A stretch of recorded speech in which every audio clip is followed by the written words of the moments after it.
Hello everyone, welcome back to another episode of Webtech Tutorial. In today's video, I'm going to guide you through how to close your PayPal account. Before beginning, I would like to request you to subscribe to our channel by hitting the subscribe button and press the bell icon so that YouTube will notify you whenever we post a new video.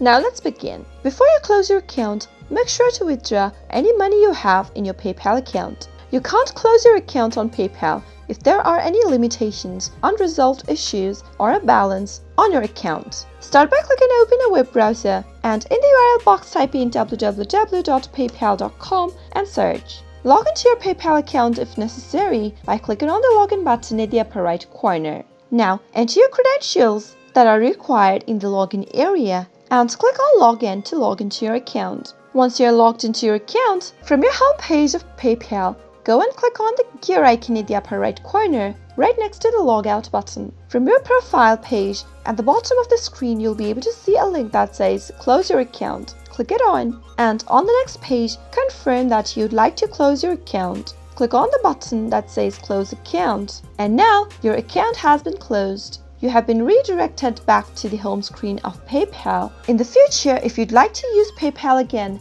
you won't be able to recover your previous account that you just deleted, but instead, you'll need to go ahead and sign up for a new account by clicking on the sign up button. I hope you found the video to be helpful. If you did, go ahead and give us a thumbs up. Comment down below in the comment box if you have a question or a feedback for us. I'll soon be back with more tutorial episodes. Goodbye till then.